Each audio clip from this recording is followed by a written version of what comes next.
covering two countries, Bangladesh and India. I mean, particularly West Bengal part and Bangladesh part. And this is the nothing like location etc.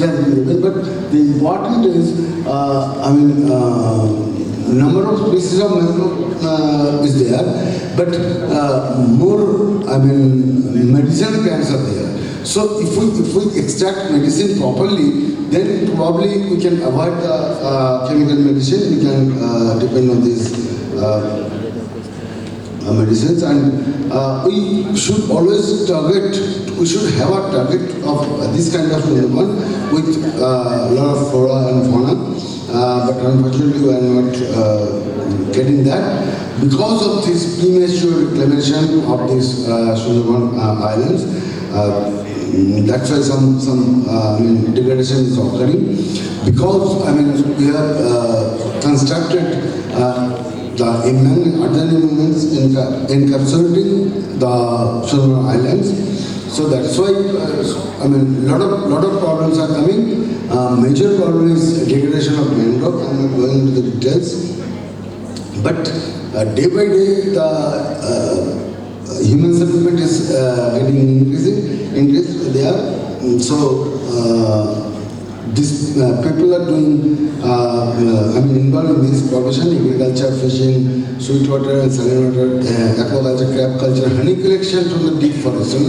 Due to that, the man-animal conflict appears.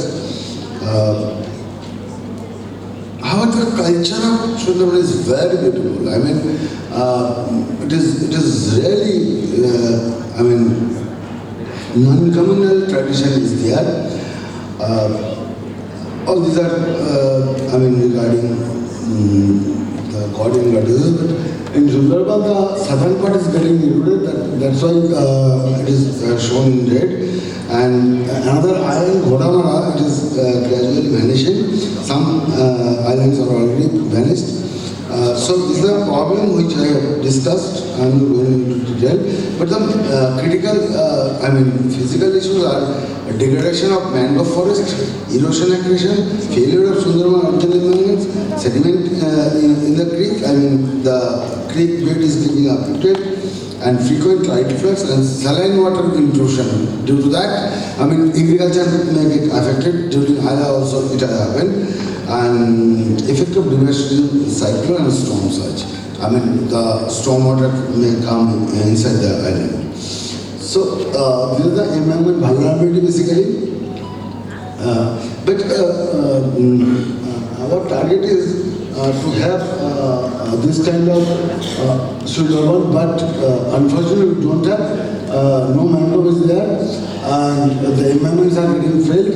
If it fails, then saline water will go inside, and you can see the human settlement there. And some experts, because there are different thoughts, some experts says that the Sundarban people, they are pushing the fuel, that's why the mangrove is getting degraded. But my opinion is pretty different, because the people of Sundarban is carrying the dry wood, they are not poaching. I have not seen ever. At least I have visited Sundarban, if not more, 100 times if not more. And due to that vanishing island, because the islands are getting degraded due to erosion, so some refugee, they are settled down in another island, and this is Godamara. From here, the people came here in another island. But the problem is, once again, there is a social problem. The profession of those people is not available here. And even the Sundarban is not only protecting the Sundarban people, it is giving shelter to the Kolkata also. Earlier it was known as Calcutta. So this Kolkata also. So during IRA, you can see that what was the effect in Kolkata as well. So because impact of Sundarban was very, very high. That's why little bit impact came to Kolkata also. and most vulnerability comes in this community, Royal Bengal tiger. And some question arises. First of all, I should explain what is this. We think that we are most intelligent. That tiger doesn't attack from front side. That's why this person has kept a mask in the back side. But the tigers are coming more intelligent. And now these questions are appearing. All issues are physical issues. I am not going into medical. Why the artificial environment is vulnerable? What is the impact of global climate change? Here the global climate change, role of global climate change is very important. Why some islands are disappearing? Due to estuarine hydrodynamics. The people who are working on hydrodynamics, basically there is a river hydrodynamics, there is a ocean hydrodynamics, but estuarine hydrodynamics is more difficult. Why some islands are disappearing, why the mangrove forests are getting degraded, why the poorest people are getting affected. Always, all over the world, anything happens naturally or human-made, so always the poor people are getting affected. What are the reason for human-animal conflict? What should be the steps to solve these problems? All these other research issues are there. So it's not possible to take care of Sundarban by a single expert, single subject expert. Not by a single person, not even by a single subject expert. So we have to join our hand, and this is the framework which was developed by DFID and slightly modified by Carney in 1998. So we can solve this problem, this physical problem. Once again, I'm not coming to medical issue, but due to this problem, the people, our population cannot be withstand. So how we can do the medical science there? So this is the how the framework runs.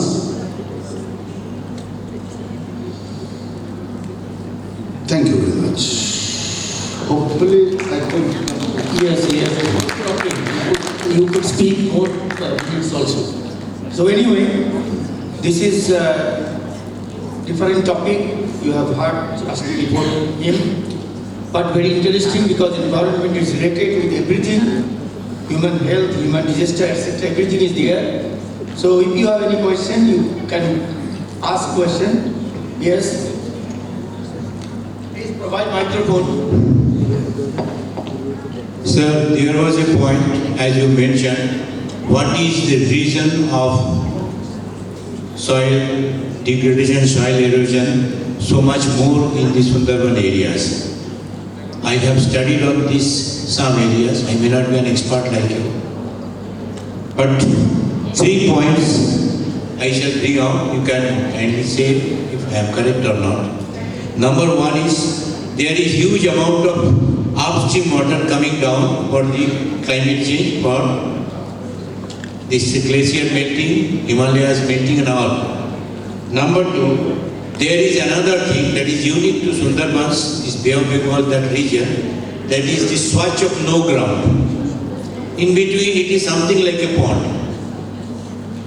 So that is another reason. And third reason is the changing hydrodynamics of that region. That is special because it is not happening elsewhere.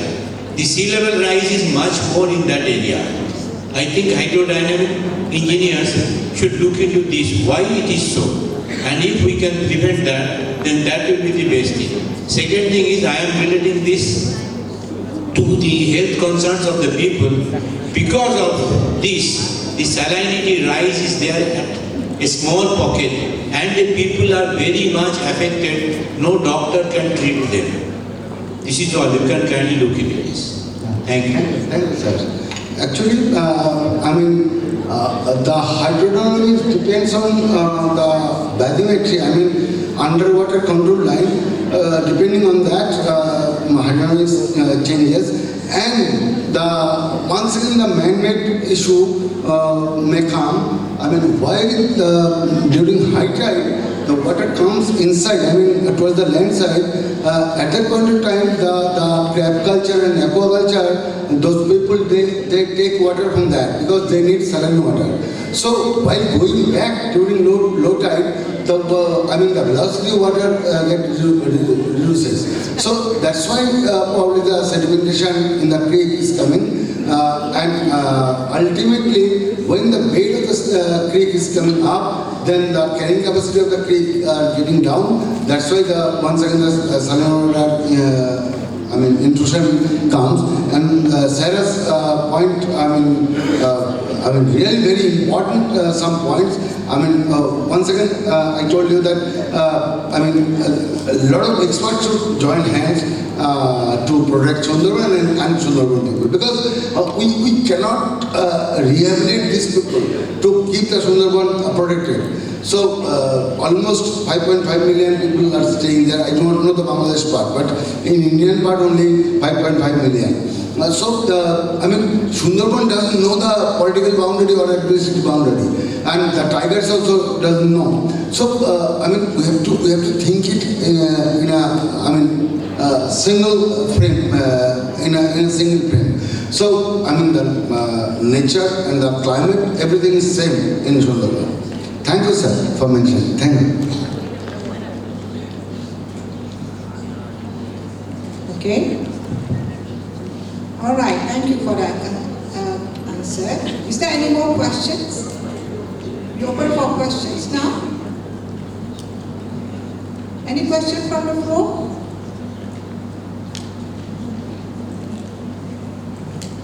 No? If there is no more question, then we shall have to end this first session with a summary. First of all, myself, Professor C.S. Chakraborty, Chandrasekhar Chakraborty is from India, especially from West Bengal. I would like to express my sincere thanks on behalf of me and my group present here for allowing us to take part in this seminar, and especially from my side, I would like to express my thanks to Lincoln University for giving me this opportunity to chair this first session here. This is number one. Number two, we have three speakers in this session. The first speaker was Dr. Sarifa Sahanaj. She has mentioned, or rather she has given her delivery on a very important problem. Problem is that whenever we are considering the global health concern, global health means any patient from any country can come to a different country. So for a nurse who remains with the patient for a longer time than a physician or any other person, he or he had to communicate with the patient. The first of all is the problem of the language. A foreign language, if it is not known, then what the patient is interested to say cannot be communicated properly. This is number one. It's a very difficult problem for a nurse. A nurse is actually the person behind the whole thing to make a person healthy, a diseased person to make a healthy person. It is the nurse who he or she perform the actual thing. So if language is a barrier, then it will be very difficult to understand what problems the patient is feeling, what he or she is interested to say. This is number one in case of a language barrier of a patient. Especially whenever a patient is in intensive care unit with so much tubes and other things associated with the patient, how the nurse can understand what are the problems the patient is feeling or wanted to communicate. So it makes a big barrier between a nurse and patient. If nurse cannot understand what the patient is interested to say, then treatment may not be proper. So it was a very, very crucial point she has based here. Hope other nurses will try to follow the thing, how this can be solved. Because global health means one health program, that is one thing. Then our next speaker was Dr. Sandip Shrestha. She has mentioned very interesting thing. Rather, it was not a simple work, it was a complicated work. He has done for 10 years to get the result that plant extracts can be a healing factor for some cancer, and one of the cancer he has done a recovery in case for the bladder cancer. So we are very much hopeful that other person will come forward and do works like that, and ultimately the cancer will be controlled by plant extracts, etc. So he has given two very interesting points to be remembered for everybody present here and others also, that don't smoke. Smoking will be a very big factor for bladder cancer. So stop smoking, this is number one. And number two, one question was raised by one of the valuable person present here, that regarding prostate cancer, both of them are associated with urologist. He is a big urologist nowadays. So he has given answer that you cannot do it, but monitoring the PSA every year. Otherwise you will mention or rather check the PSA. If the level is there within the limit, okay. If not, then you will have to consult urologist or specialist.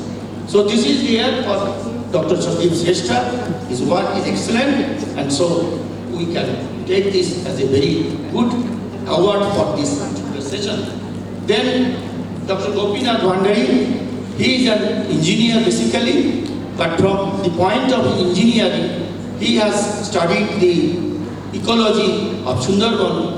Everybody possibly if not known. I'm telling you, Sundarban is the largest mangrove forest area, taking two parts, one in Bangladesh, major part, another part is in West Bengal. Every year, for natural reasons, for storm and other things, cyclones, there is a disaster. And most importantly, one point he has mentioned, that in Indian part of Sundarban, at least 48 islands are there which are occupied by human beings. So therefore, the human infiltration is entering into the forest. As a result, there is a degradation of forest. There is other things is there. The key species, keystone species of Sundarban is the Royal Bengal tiger. Only a very important species of tiger available in this part of Sundarban, Bangladesh and in Indian West Bengal southern parts. So if we want to keep this animal intact, protected, conserved, then human interference should be stopped as much as possible. A question was raised by one of the members present here regarding salinity. If you will be astonished to see that if you take the salinity of Ganges, you will see it is much less. If you go to Kalindi, if you go to Raidar, you will see a high salinity. So hillsha is a very important fish there. You will get this hillsha migrating to Ganges. It will not enter Kalindi or Raidar. So these are the beauty of Sundarban, but we must preserve Sundarban. It is said that if Sundarban is destroyed, Bengal will be destroyed. So, very important thing, just a combination of three, I say, a nurse, a physician, and environmentalist. All these together, if can work together, then human health will be improved, and one health concept will come, and green health technology will be improved. So with these few words, once again I will express my sincere thanks from my behalf and on behalf of my co-chairman to give us chance to preside over this session. Thank you very much.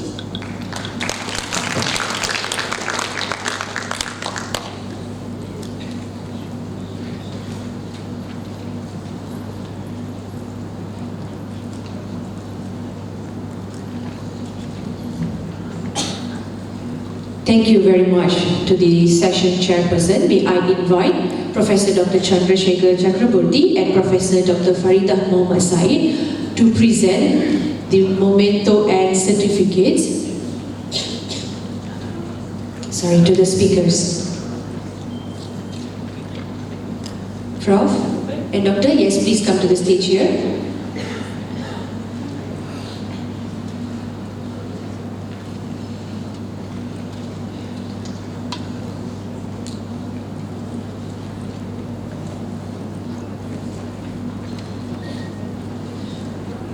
May I call upon Professor Datuk Hajah Bibi Farina Abdullah, accompanied by Dr. Hazrina on the stage to present the certificates to the session chairperson.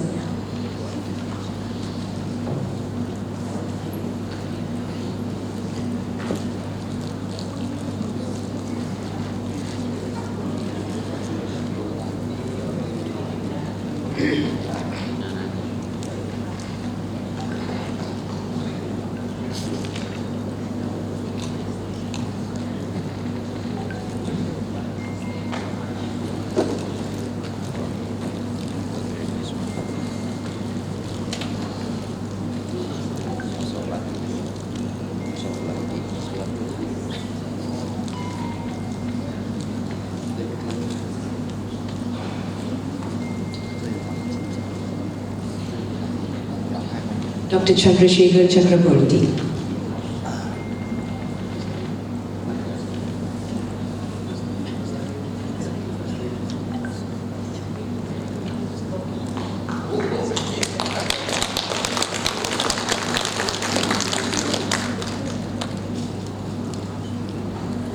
Professor Dr. Farida Muhammad Said.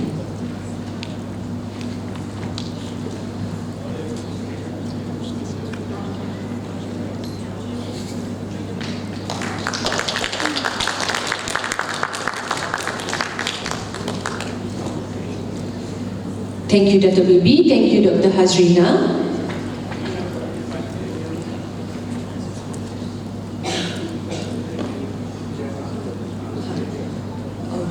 You can be there to take the photography session. May I call upon the session chairperson to present the certificates to our speakers, Dr. Sandip Shrestha.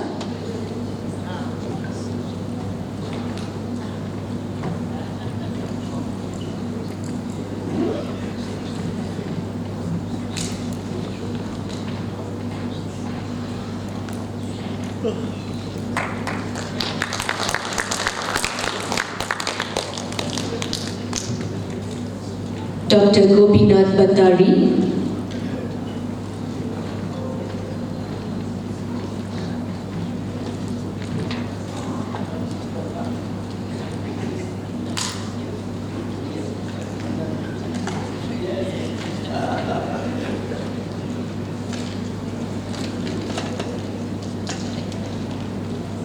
And Dr. T.S. Sharifah Shafinas.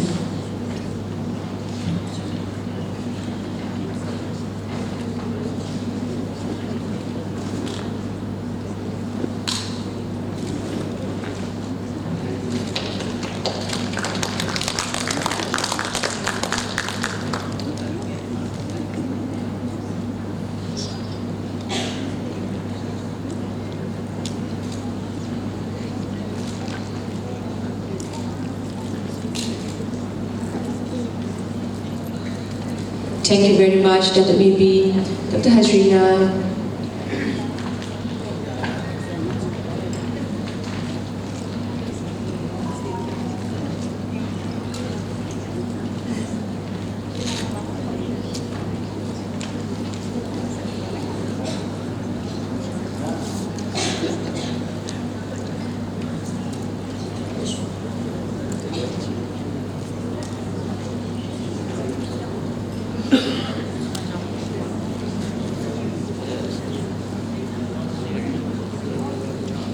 Ladies and gentlemen, the next speech will be from our President and founder of Lincoln University College, Malaysia, Dr. Amia Mauming. is the founder and president of Lincoln University College. Since 1999, he has served as executive vice president of the International Education Consulting Group in St. Louis, USA, and was a research fellow at UNESCO in Paris, traveling extensively across Europe, Africa, Asia, and Latin America. Dr. Bhaumik has held professorship at the University of Lucknow, India, and the University of Malaya, and among others. He received the prestigious BCM Bintang Cemerlang Melaka Award from the Malaysian government of Malacca. He also serving as mayor of the city of Akko in Gombe, Africa, 2022 till date. A visionary leader, he collaborates with international organizations contributing to educational development and policy making. Dr. Bhaumik advocates for education as a means to unlock individual potential, embodying the philosophy, work is worship. Ladies and gentlemen, Dr. Amir Bhaumik will be joining us in 5 to 10 minutes time.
Please welcome Professor Dr. Amir Bhaumik, the founder of Lincoln University College and also the president. Please welcome on the stage.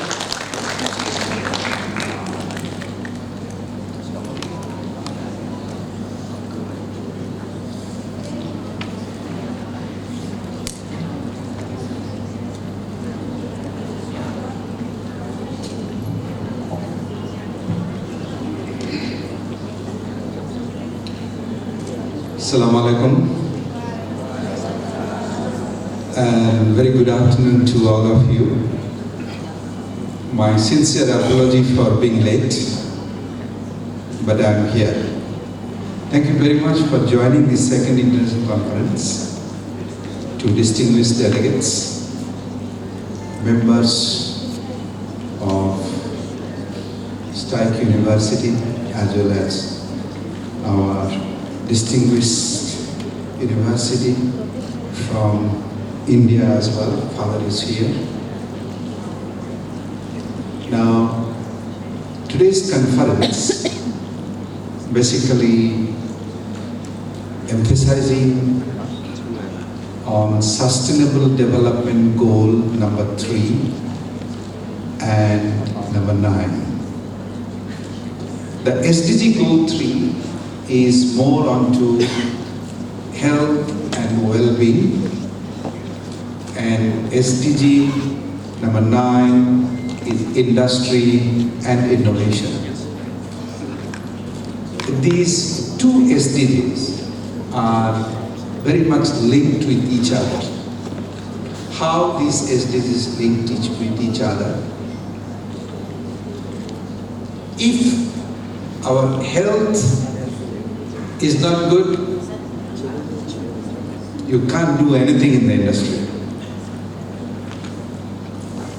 So therefore our organizer have chosen these two important sustainable development goal, which United Nations has proposed as Agenda 2030. The Agenda 2030, it has 17 SDG, and out of 17 SDG, this conference is actually emphasizing on SDG number 3 and SDG number 9. So the SDG number 3 is health and well-being.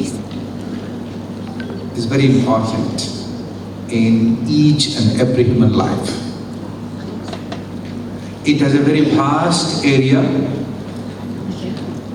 I'm sure all of you will agree with me that prevention is the best cure of all disease. And that is part of SDG number 3. Now, how do we prevent? The prevention is most important, should start from the family itself.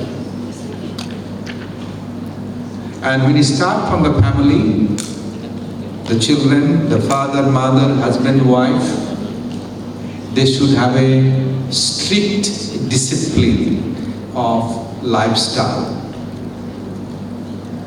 And that strict discipline of lifestyle more should be natural cure rather than artificial cure. And natural cure, that all types of complementary medicine, the complementary medicine or the traditional complementary medicine based upon organic, various types of botanical, and that include yoga comes into play. Now, the more you practice yoga, you will find your internal immunity system will be much more effective. And the more internal immunity system is effective, the all disease will run away. And that's where the goal number 3 work out. So United Nations, that sustainable development goal proposing number 3 is nothing but emphasizing each of us to practice this kind of preventive procedure so that we can be healthy and well. So the more we practice the traditional complementary medicine type, now when you say traditional complementary medicine, yoga is a part of medicine. Your food habits, your drinking habits, these are part and parcel of SDG number 3. And that's what I mean, that we have to start at the family level, not that when we become sick and then we take them to the medical doctor, and medical doctor will give you lots of antibiotic injection and so forth. And that is not SDG number 3. SDG number 3 is more how the society can sustain on their own without having outside influence. That's what United Nations agenda all about.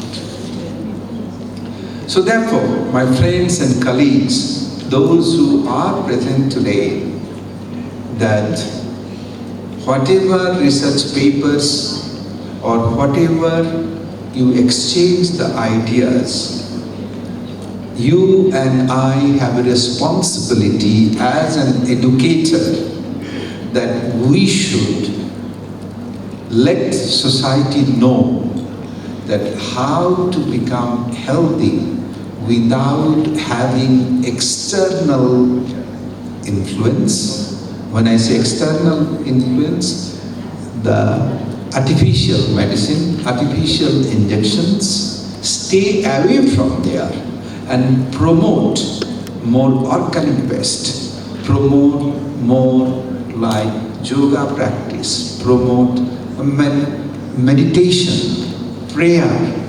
These are part and parcel of healthy and well-being of SDG number 3. The more you practice this, your immune system becomes so strong. Any kind of problems come into your life, automatically that immune inbuilt, those problems automatically solved. People who smile most of the time, that's because their internal immune system has been built in such a way that any problem comes, be it materialistic problem, be it internal health problem, all run away because of the strong immune system. So that building strong immune system is nothing but how much you practice that traditional form of yoga, traditional form of practices of various types of water therapy, or use various botanical implement, and that will be fantastic. So I wish in your research paper you emphasize that, and that will be fantastic. Not just simply research and give the statistics. What we are facing in the world currently, that we are doing research, we are publishing paper, but those publishing paper doesn't have action-oriented result. Now when I say action-oriented result, if your research shows that if I do this particular practice of traditional method of healing and it has a result of statistics, then you should go and influence your society. Let's do it continuously. That will be very impactful. And that is what all about we educators' responsibility. It's just not writing papers, it's just not reading papers, it's just not publications, but your paper should create an impact in the society. That's very important. Otherwise, no point of publishing paper. I know currently the educators are rushing for how many papers we can publish, how many papers I can give a speech. But then, if it does not create an impact in the society, it's just wasting a human life. The human life is very valuable. The only one life. Maximum we can live 100 plus. But after 80, we are down. So before that, let's work together. This international conference should not be just a platform of presenting paper. Rather, your paper, your speech should create an impact in the society, that society has gained something from you. Then you have a fantastic contribution.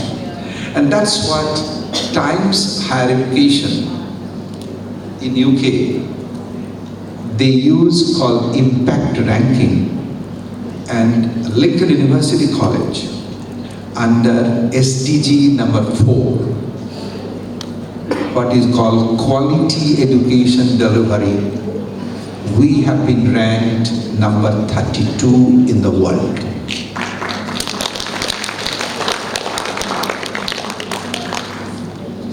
We always emphasize at Lincoln University College that university is just not a building. University is just not giving students certificates. University is just not creating professor titles. The responsibility of the university is to create an impact in the society. That's very important. Otherwise, university just, you make money, you can make money in many ways. But university should be involved creating an impact. And who will create the impact? It is you who are sitting today, and me. All of us together should be united, do something, we create an impact. And that is what Lincoln University College is all the time emphasizing, that create an impact in the society. With that kind of presence, we also have at the QS World Ranking in Asia region, have been ranked 185 out of 75,000 universities. Now again, all these achievements have been able to done because people like you continuously looking into the impact of the university in the society. Now, SDG number 9, that how industry innovation can be sustainable goal. Now, any industry, we work. Again, if the industry's only goal is to just to make money and make profit, then there is no SDG at all, sustainable development goal at all. Why? Because the globalization process is changing every second, every moment. I was at the airport just now, and one of my colleagues said, "Sir, I can't drive my car." I said, "Why?" I said, "You just bought a new car and you cannot drive car? Shut down." So she was in a real dilemma. Then she had to call the tow truck. I said, "When did you buy this car?" She said, "Sir, I just bought 2 months back." I said, "I'm lucky. My car is 15 years old, still driving, no breakdown."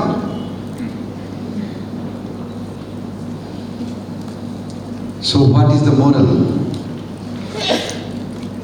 Because, and very good car. Her car is Honda, Japan made, and my car is Kia, South Korea made. And I think, yeah, it is, my car is 15 years old and her car is 2 months old. Now why this kind of disparity?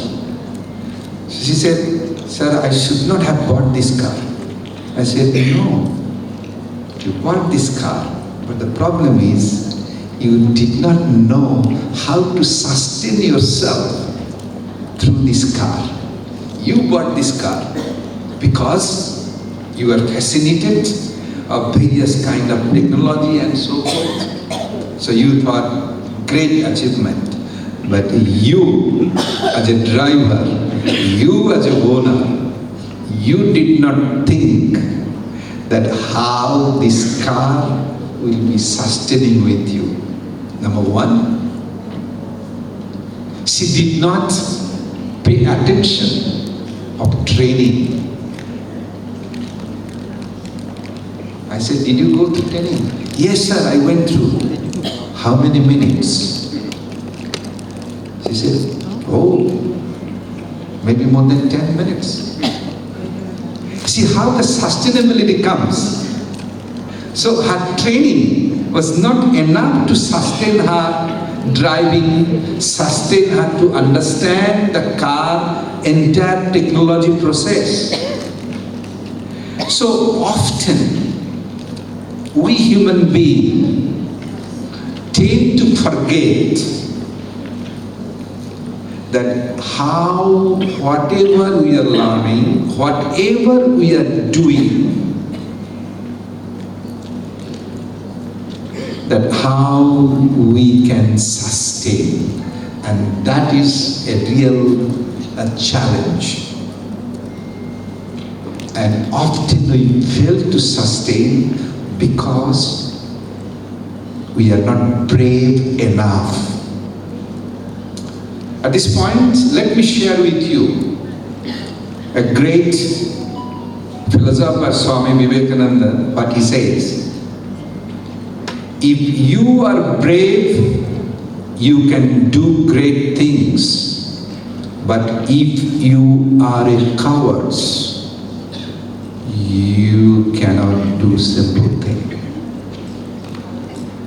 So if you want to sustain your industry, if you want to sustain your achievement, if you want to sustain and continuity, you need to be brave.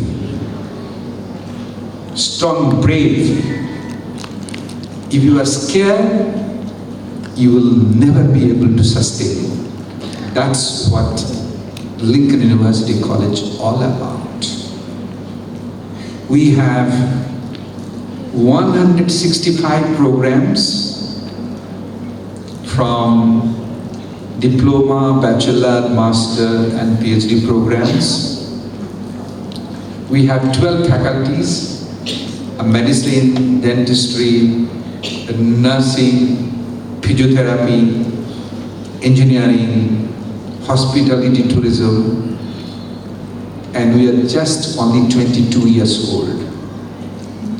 People have asked several times that within that short limitation, how could a Lincoln University College achieve such global recognition?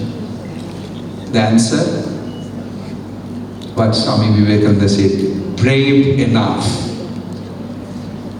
The moment you are brave, don't be scared. Do not allow in your mind any kind of negative thought process. Do not bring in your mind that every stage some problem. Remove those thought process. You can conquer the whole world. That's what, and that is what United Nations 2030 agenda all about. That sustainability is nothing but how we educators teach our students to be self-confident. If we cannot teach our students to be self-confident, that education, as Confucius said it, that education does not create self-confidence, that education does not have any values. So we educators, and that's how United Nations has come up with sustainable development goal, that we need to sustain the peace and prosperity of the society, and that can only be done, we educators, just not trying to finish the syllabus, just not trying quickly assess grade A, grade B, grade C. Rather, we must inject into the society, into your classroom, into your students, create self-confidence. The moment you create self-confidence, they become entrepreneur. An entrepreneur is nothing but courage. Never been afraid of anything. The entrepreneur quality is nothing but courage